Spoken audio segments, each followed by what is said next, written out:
40대가 넘으면 혈압과 혈당이 같이 오르는 분들이 정말 많습니다. 문제는 둘 다 조용히 돌아간다는 거죠. 특별히 아픈 데도 없고 바쁜 아침에 뭘 챙겨야 할 여유도 없습니다. 그래서 오늘은 현실적으로 가능한 아침 10분 루틴을 만들 겁니다. 복잡한 운동, 비싼 건강식품 말고 집에서 바로 할 수 있는 것들로만요.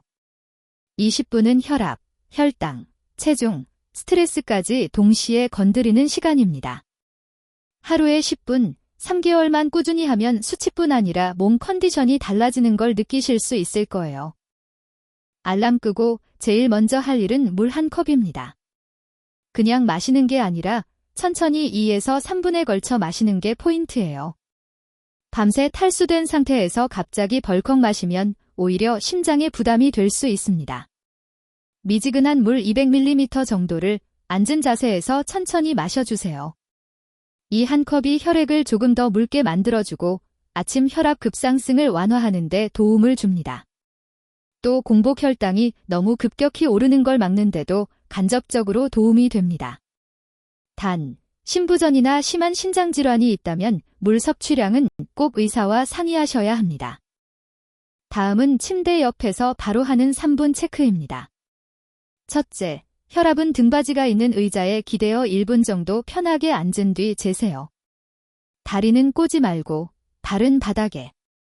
둘째, 당뇨가 있거나 경계 수준이라면 일주일에 2, 3번은 공복 혈당도 같이 재보세요. 수치는 꼭 기록하는 게 중요합니다. 휴대폰 메모장이나 노트에 날짜, 시간, 혈압, 혈당을 적어두면 병원 진료 때 큰 도움이 되고 본인도 변화를 한눈에 볼 수 있습니다.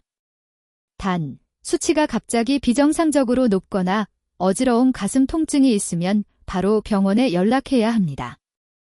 이제 몸을 깨워줄 시간입니다. 창문을 열고 신선한 공기를 잠깐 들이마셔 주세요. 한강변이나 공원이 보이는 집이 아니어도 괜찮습니다. 중요한 건 깊은 호흡입니다.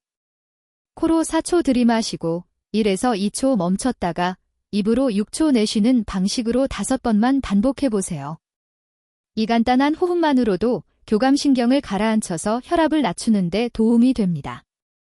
동시에 어깨를 천천히 올렸다 내리면서 목과 승모근을 풀어주면 긴장성 두통과 뻐근함도 줄어듭니다. 이제 하체 근육을 깨워볼까요?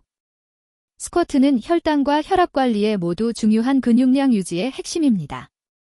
벽이나 의자를 잡고 무릎이 발끝을 너무 많이 넘지 않게 하면서 의자에 앉았다 일어나는 느낌으로 10번만 해보세요.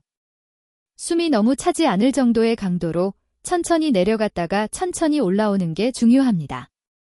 허리가 아프신 분들은 깊이 앉지 말고 3분의 1만 살짝 내려갔다 올라오는 반스쿼트로 시작하세요. 무릎 통증이 심한 분들은 의자에서 앉았다 일어나기만 10번 해도 좋습니다. 혈압과 혈당이 올라가면 발목과 종아리 혈액순환도 같이 나빠지기 쉽습니다. 의자에 앉아서 할 수 있는 2분 루틴을 알려드릴게요. 첫째, 발끝을 몸쪽으로 당겼다가 멀리 밀어내는 동작을 20번. 둘째, 발목을 시계 방향 10번, 반대 방향 10번 돌려주세요. 셋째, 발 뒤꿈치를 바닥에서 들어 올렸다 내리는 까치발 동작을 20번. 이 동작들은 다리 쪽 혈액순환을 도와주고 오래 앉아있는 직장인 운전자분들께 특히 좋습니다. 종아리가 너무 붓거나 한쪽만 붓는다면 꼭 병원에서 추가 검사를 받아보셔야 합니다. 이제 아침 식사 시간입니다. 혈당 관리는 무엇을 먹느냐만큼 어떤 순서로 먹느냐도 중요합니다. 가능하다면 이렇게 드셔보세요. 첫째, 채소나 샐러드, 나물 같은 식이섬유를 먼저. 둘째, 단백질 반찬, 계란, 두부, 생선, 콩류 등. 셋째, 마지막에 밥이나 빵 같은 탄수화물을 드세요. 같은 메뉴라도 이 순서로 먹으면 식후 혈당 상승이 완만해집니다. 밥 양은 평소의 70에서 80% 정도로만. 특히 흰쌀밥만 드신다면 잡곡을 3분의 1만 섞는 것부터 시작해보세요. 단, 위장 질환이 있는 분들은 식이섬유 양을 갑자기 확 늘리지 말고 천천히 조절해야 합니다. 많은 분들이 아침 식사 후 커피를 드시죠. 카페인은 혈압을 일시적으로 올릴 수 있기 때문에 고혈압이 있거나 의심된다면 몇 가지 원칙을 지키면 좋습니다. 첫째, 공복 카페인은 피하고 식사 후에 마시기.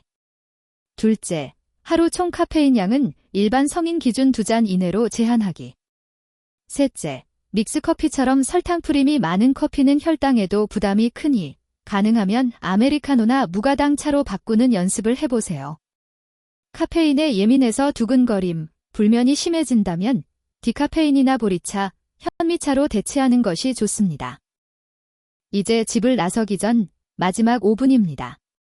엘리베이터 대신 계단을 1지층 정도만 걸어 내려가 보세요. 계단이 부담스럽다면 아파트 단지나 집 앞 골목을 5분만 빠르게 걷는 것도 좋습니다. 혈당은 식후 30분 1시간 사이에 몸을 움직이느냐가 매우 중요합니다. 이 짧은 걷기가 식후 혈당 피크를 낮추는데 큰 역할을 합니다. 날씨가 좋다면 동네 공원이나 한강변 산책로를 따라 가볍게 걷는 루틴으로 만드는 것도 추천드립니다. 단, 관절이 안 좋으신 분들은 평지 위주로, 통증이 심해지면 바로 속도를 줄이거나 중단해야 합니다. 아침 루틴을 잘해도 하루 종일 앉아만 있으면 효과가 많이 줄어듭니다. 혈압, 혈당 모두를 위해 기억해야 할 원칙은 하나입니다. 30분마다 1에서 2분은 일어나기. 사무실에서도 집에서도 30분 이상 앉아 있었다면 자리에서 일어나 화장실을 다녀오거나 복도를 한 바퀴 돌거나 창가까지 걸어가 스트레칭을 해주세요. 이 짧은 움직임이 혈당 상승을 막고 혈압도 안정시키는 데 도움이 됩니다. 스마트워치나 휴대폰 알람을 활용해 일어나기 알림을 설정해 두면 훨씬 실천하기 쉽습니다. 마지막으로 가장 중요한 건 기록입니다. 아침에 잰 혈압, 혈당, 했던 운동, 그날 컨디션을 간단히 적어보세요. 예를 들어 7시 혈압 128에 82 공복 혈당 103 스쿼트 10번, 걷기 5분 컨디션 보통 이런 식으로요. 이 기록을 3개월만 쌓아보면 어느 날짜, 내가 이때부터 좋아지기 시작했구나 하는 시점이 보입니다.